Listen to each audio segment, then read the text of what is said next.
ఈరోజు మురళి డేటు 12 ఫిబ్రవరి 2024. బాబా చెప్తున్నారు, మధురమైన పిల్లల్లారా, మీ మోహపు బంధనాలు ఇప్పుడు తెగిపోవాలి. ఎందుకంటే ఈ ప్రపంచమంతా వినాశనం అవ్వనున్నది. ఈ పురాతన ప్రపంచంలో ఏ వస్తువు పైన కూడా ఆసక్తి అనేది ఉండకూడదు. ఈరోజు మురళిలోని ప్రశ్న: ఏ పిల్లలకైతే ఆత్మిక నష ఎక్కి ఉంటుందో వారి టైటిల్ ఏమిటి? ఏ పిల్లలకు నష ఎక్కుతుంది? సమాధానము: ఆత్మిక మస్తీలో ఉండే పిల్లలను మస్త్ కలందర్ అంటే ఆనంద డోలికల్లో ఊగుతున్న యోగి అని అంటారు. వారే నెమలి పింఛదారి కూడా అవుతారు. వారికి రాజ్యభాగ్యపు నష ఎక్కి ఉంటుంది. ఇప్పుడు మేము పేదవారి నుండి ధనవంతులుగా అవుతున్నాము అని వారి బుద్ధిలో ఉంటుంది. రుద్రమాలలో కూర్చబడే వారికే నష ఎక్కుతుంది. ఇప్పుడు మేము ఇంటికి వెళ్ళాలి అని, తరువాత నూతన ప్రపంచంలోకి రావాలి అనే నిశ్చయము వారికి పక్కాగా ఉంటుంది. ఓం శాంతి. ఆత్మిక తండ్రి ఆత్మిక పిల్లలతో ఆత్మిక సంభాషణ చేస్తున్నారు. దీనిని ఆత్మల కొరకు ఆత్మిక జ్ఞానము అని అంటారు. ఆత్మ జ్ఞానసాగరము.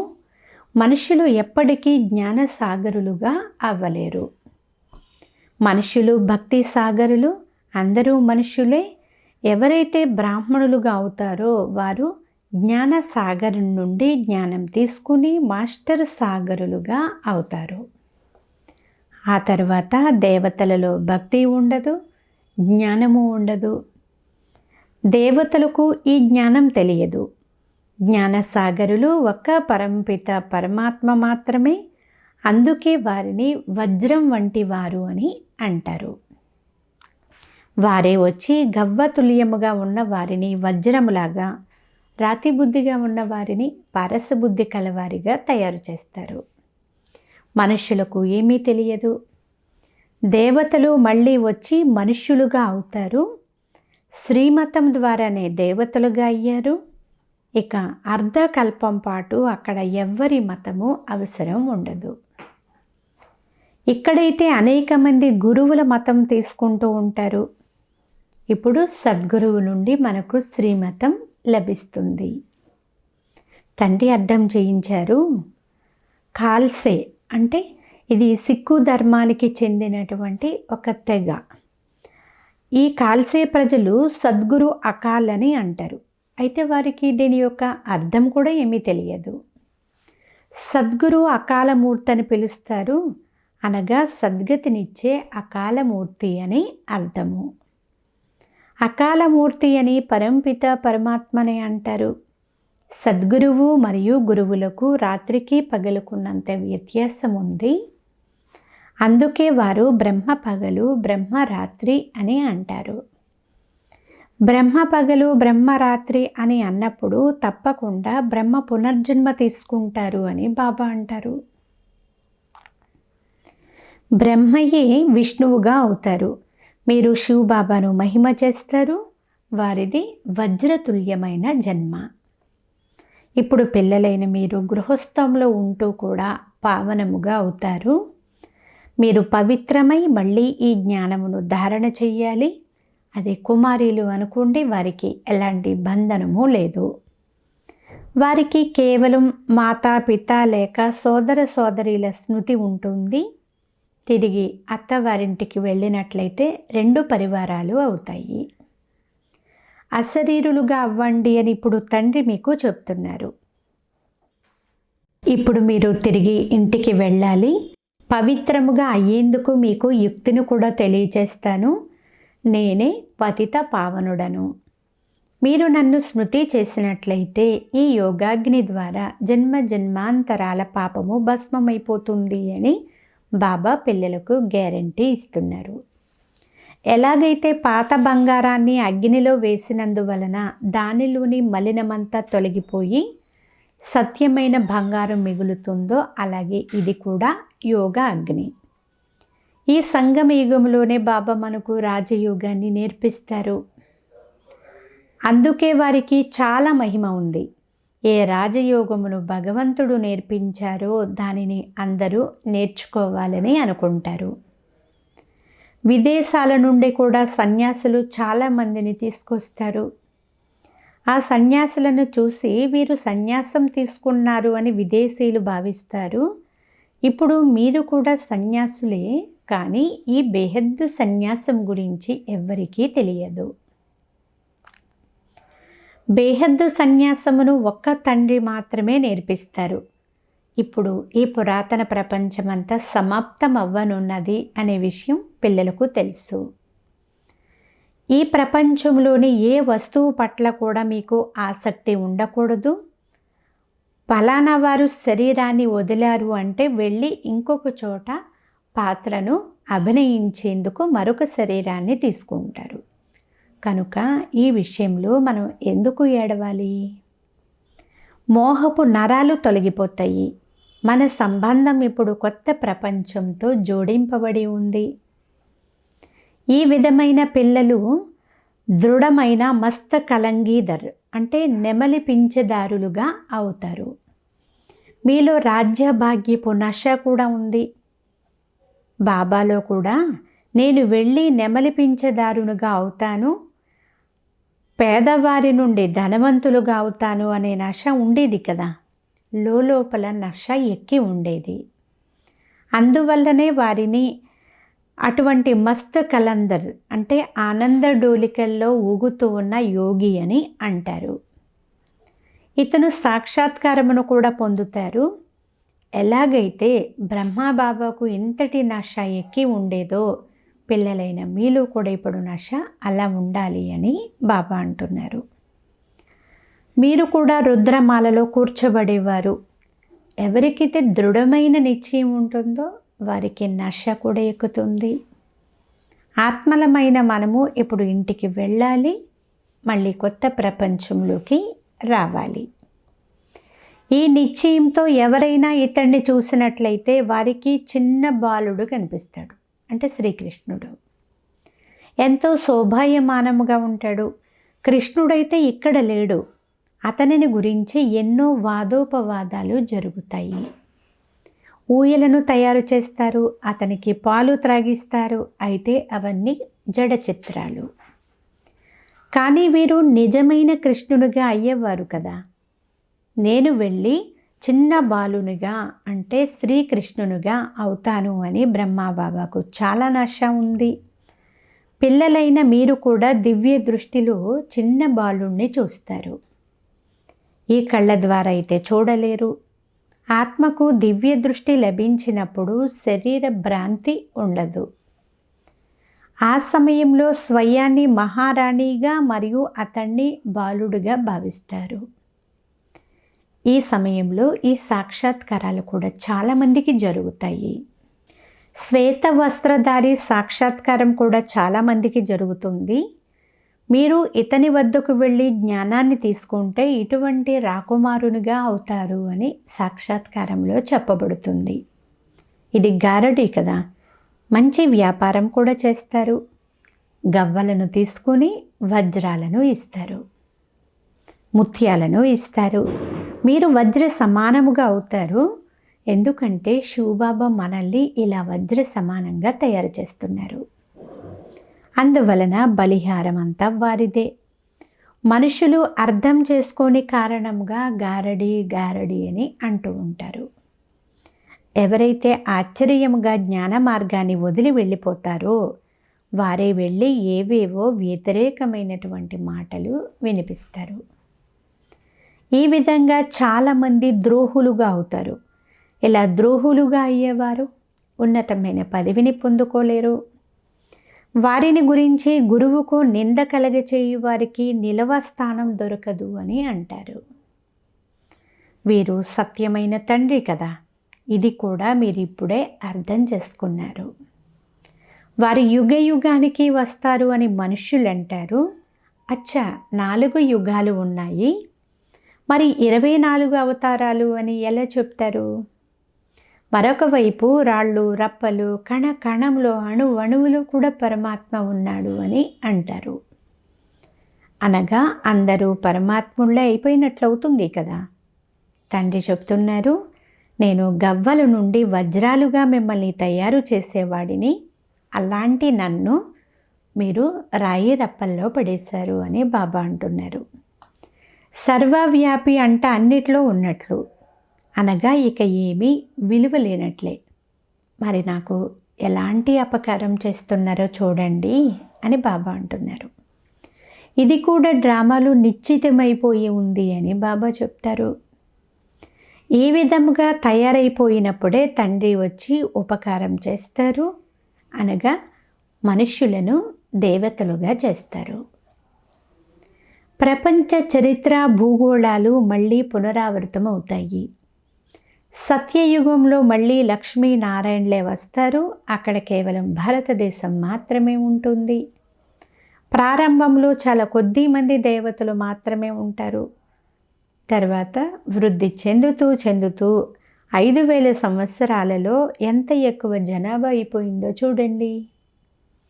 ఇప్పుడు ఈ జ్ఞానము ఇంకెవ్వరి బుద్ధిలోనూ లేదు. మిగిలినదంతా భక్తి. దేవతల చిత్రాల మహిమను పాడుతారే కానీ వారి చైతన్యంలో ఉండేవారు అని, తరువాత ఎక్కడకు వెళ్ళారని కానీ అసలు అర్థమే చేసుకోరు. చిత్రాలను పూజిస్తున్నారు కానీ వారు చైతన్యంగా ఎక్కడున్నారు? వారు కూడా తమో ప్రధానముగా అయ్యి మళ్ళీ సతో ప్రధానంగా అవ్వాలి. కానీ ఇది ఎవ్వరి బుద్ధికి తోచదు. ఈ విధముగా తమో ప్రధానముగా ఉన్న బుద్ధిని తిరిగి సతో ప్రధానంగా తయారు చేయడము అంటే ఇది శివబాబా యొక్క కర్తవ్యమే కదా. ఈ లక్ష్మీనారాయణులు ఉండి వెళ్ళిపోయారు, అనగా గతంలో ఉండేవారు. అందువల్లనే వారికి మహిమ ఉంది. సర్వోన్నతులు ఒక్క భగవంతుడే, మిగిలిన వారంతా పునర్జన్మలు తీసుకుంటూ ఉంటారు. సర్వోన్నతమైన తండ్రియే సర్వులకు ముక్తిని, జీవన్ముక్తిని ఇస్తారు. ఒకవేళ తండ్రి రాకుంటే ఇంకనూ పైసాకు కొరగాని వారిగా తమో ప్రధానముగా అయిపోయి ఉండేవారు.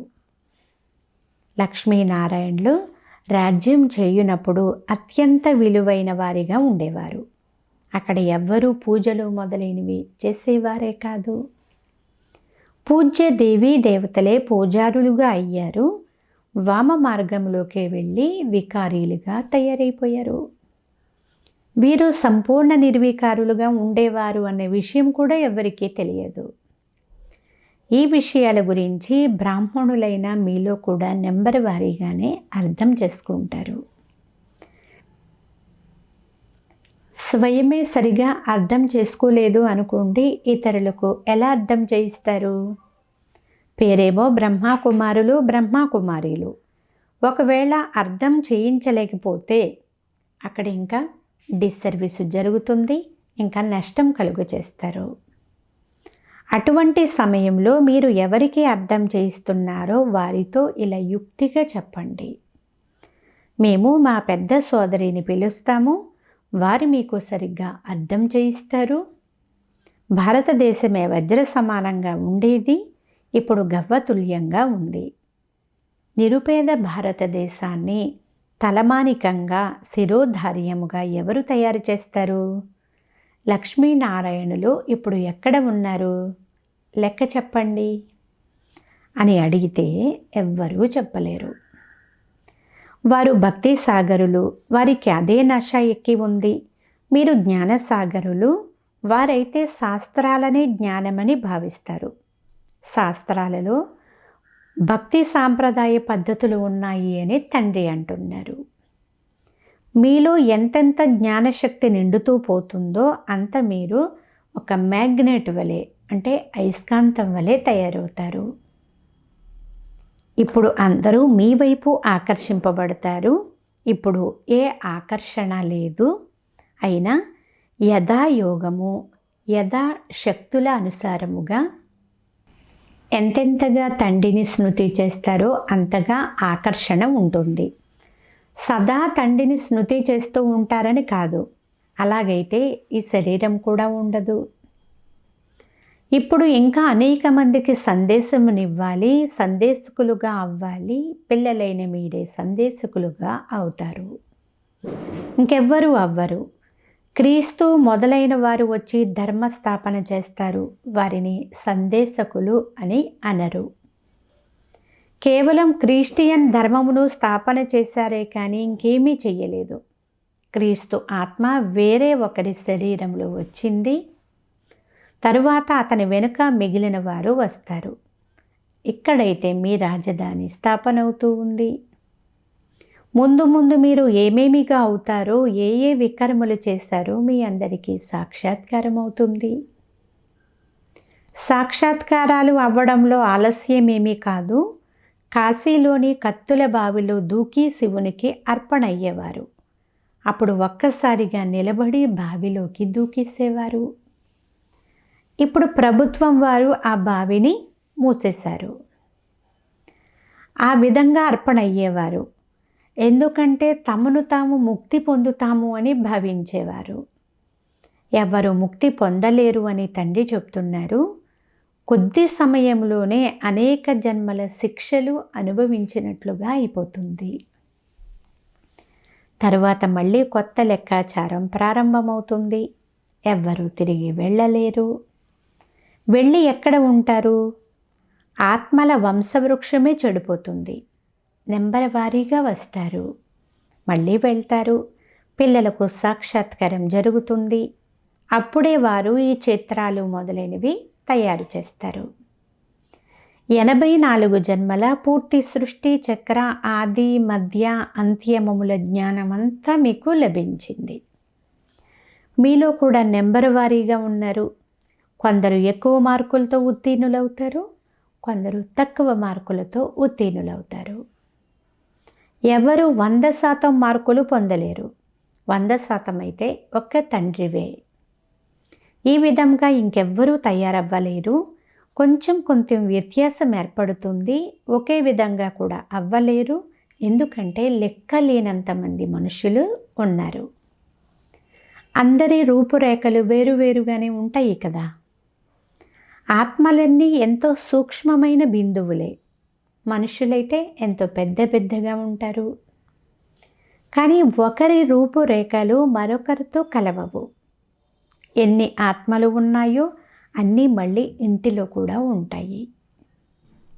ఇది కూడా డ్రామాలో రచింపబడి ఉంది. ఇందులో ఏమాత్రం వ్యత్యాసం ఉండదు. ఒకసారి ఏది చిత్రీకరించబడుతుందో అదే మళ్ళీ చూస్తారు.